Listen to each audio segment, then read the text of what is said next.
Hello प्यारे बच्चों, कैसे हैं आप लोग। उम्मीद करते हैं आप लोग ठीक होंगे और मैट्रिक की तैयारी बहुत अच्छे तरीके से कर रहे होंगे। आज हम आप लोगों के सामने लेकर आए हैं भारत महिमा पाठ, जो कि संस्कृत के 5वां पाठ है और इसमें भारत का वर्णन किया गया है। इस पाठ में जैसा कि आप स्क्रीन पे देख पा रहे हैं, इसमें भारत देश का वर्णन किया गया है और भारत की गुणगान करते हुए इसमें भारत के बारे में बहुत सारी बातें बताई गई है।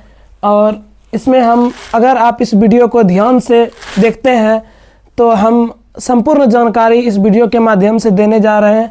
तो आप लोग वीडियो के अंत तक बने रहें ताकि आप लोगों को पूरा वीडियो का लाभ मिल सके और इस पाठ की संपूर्ण जानकारी मिल सके। तो चलिए देर न करते हुए अभी हम लोग वीडियो को शुरू कर रहे हैं।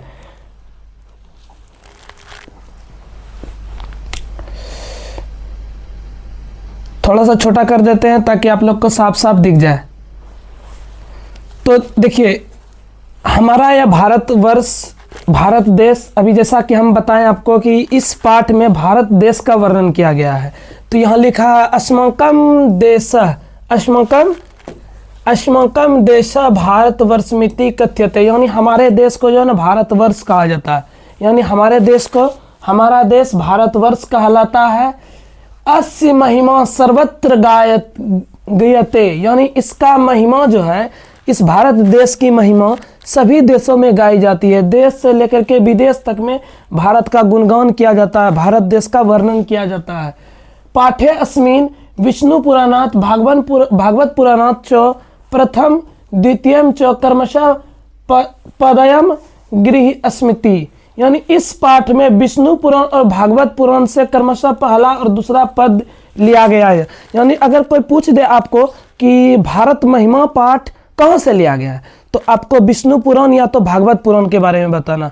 विष्णु पुराण भी हो सकता है ऑप्शन में, भागवत पुराण भी हो सकता है, अगर दोनों रहे तो दोनों बोलना है। तो भारत महिमा पाठ कहाँ से लिया गया, या तो विष्णु पुराण या तो भारत पुराण। और आगे देखिए क्या लिखा है, बाकी पद आध्यात्मिक द्वारा निर्मित और प्रस्तुत किए गए हैं। भारत के प्रति भक्ति हमारा कर्तव्य, यानी इस पाठ में जो है ना भारत देश के प्रति भक्ति जाहिर किया गया है और इस भारत देश की क्या खूबसूरती है, यहाँ की क्या क्या परंपराएं हैं, उसी के बारे में इस पाठ में जानकारी दी है। तो इसमें जो है ना कुल 5 मंत्र है। इस पाठ में टोटल 5 मंत्र है और 5 मंत्र को हम लोग ध्यान से देखेंगे एक एक करके। तो 5 मंत्र को देखने के लिए आप लोग तैयार हैं? तो देर नहीं करते हुए हम लोग अगला पेज में आते हैं। अगला पेज में आप लोग देख सकते हैं पहला मंत्र है, ये हमारा पहला मंत्र है और इसको हम लोग पढ़ते हैं। तो पहला मंत्र क्या है, तो गायन्ति देवा किल गीतकानि धन्यास्तु ते भारत भूमि भागे स्वर्गा पवर्गा स्पद मार्ग भूते भवंती भूय पुरुषा सुरत्वात्, यानी एक बार में बोले तो गायन्ति देवा किलगित कानी धन्यास्तुते भारत भूमि भागे स्वर्गा पवर्गा स्पद मार्ग भूते भवंती भूय पुरुषा सुरत्वात्। हम पिछले वीडियो में बात किए थे व्याख्या का, तो कभी कभी व्याख्या भी पूछे जाते हैं और व्याख्या याद करना जरूरी है। व्याख्या से बहुत सारे प्रश्न पूछे जाते हैं कभी कभी, तो इसका व्याख्या भी हम लोग देख लेते हैं। प्रस्तुत सुललित कलित एवं सारगर्भित अवतरण, प्रस्तुत सुललित कलित एवं सारगर्भित अवतरण हमारी पाठ्य पुस्तक प्यूसम भाग 2 के भारत महिमा पाठ से संकलित है। यानी इस पाठ का नाम क्या है, भारत महिमा। तो देखिए व्याख्या से एक प्रश्न याद हो गया, तो हमारे पाठ का क्या नाम है, तो हमारे पाठ का नाम है भारत महिमा। और यह श्लोक पौराणिकी से लिया गया है। पूछेगा गायन्ति देवा किलगित कानी वाला श्लोक जो है कहाँ से लिया गया है, तो यह श्लोक पौराणिकी से लिया गया है। प्यारे बच्चों ध्यान दीजिएगा, पौराणिकी से। और इसमें कवि, यानी इसमें जो कवि है वो भारत की सुंदरता एवं महानता के बारे में बताते हैं। ये भारत का जो है ना विशेषता, सुंदरता, भारत में क्या सुंदर है, भारत की महानता क्या है, क्यों इसका जो है ना देश विदेश में इसको प्रसिद्ध में माना जाता है, प्रसिद्ध देशों में से एक माना जाता है, उसी को इस पाठ में बताया गया है। तो क्या बताया गया है, थोड़ा सा ध्यान से आप लोग देखिए, आप लोग इसको थोड़ा सा ध्यान से देखिए हिंदी को। देवता इस भारत की भूमि पर जन्म लेने के लिए तरसते हैं, यानी भगवान स्वयं भारत की धरती पर जन्म लेने के लिए तरसते हैं। तो क्यों तरसते हैं? देवता भारत भूमि की गुणगान करते हैं।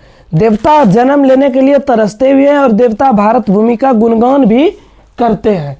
धन्य है वह मनुष्य जो भारत की भूमि पर जन्म लेते हैं। धन्य है वो, देवता भी कहते हैं धन्य है वे मनुष्य जो भारत की भूमि पर जन्म लेते हैं। यानी देवता भारत की भूमि पर जन्म लेने के लिए तरसते हैं और देवता भारत भूमि का गुणगान करते हैं। आखिर क्या खूबसूरती है भारत भूमि में जो कि भारत भूमि का देवता गुणगान करते हैं। यहाँ पे जन्म लेने के लिए देवतागण खुद तरसते हैं। आखिर कोई तो खूबी होगा, उस खूबी को हम लोग अगले श्लोक में देखते हैं।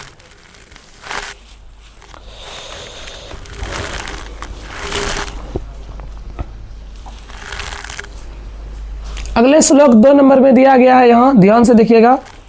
अगला श्लोक में दिया गया है अहो अमीशाम किम कारी शोभनम प्रसन्न एसाम सुदूत स्वयं हरि ये जर्नम लब्धम निरिसु भारता जिरे मुकुंद शैवोपैकम स्प्रियाहीन।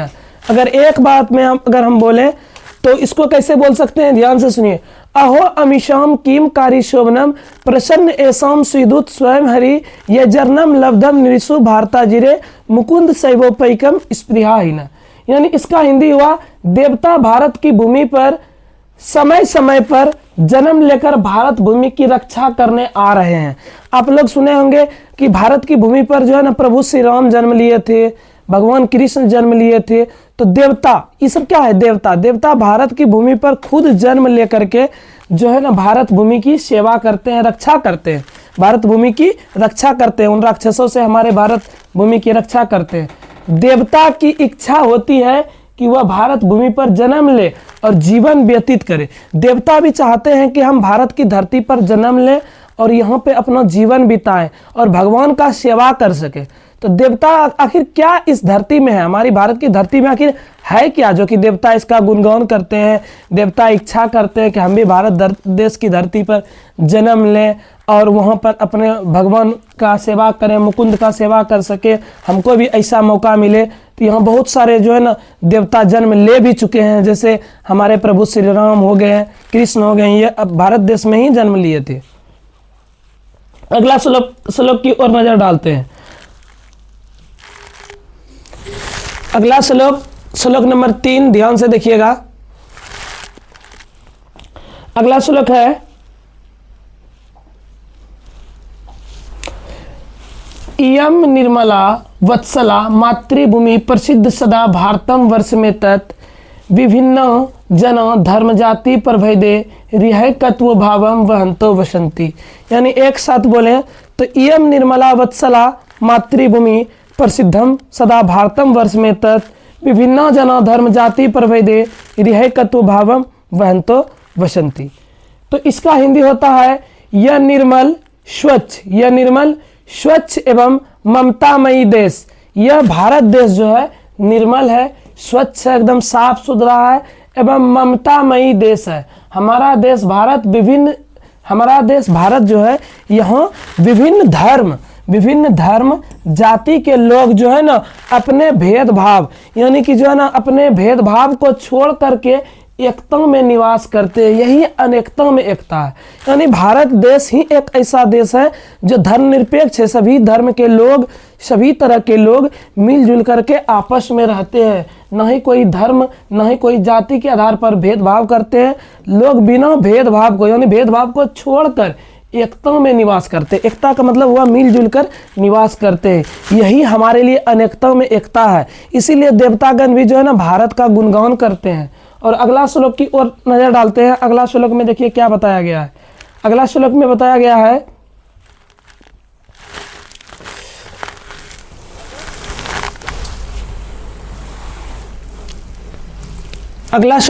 गया है कि विशाला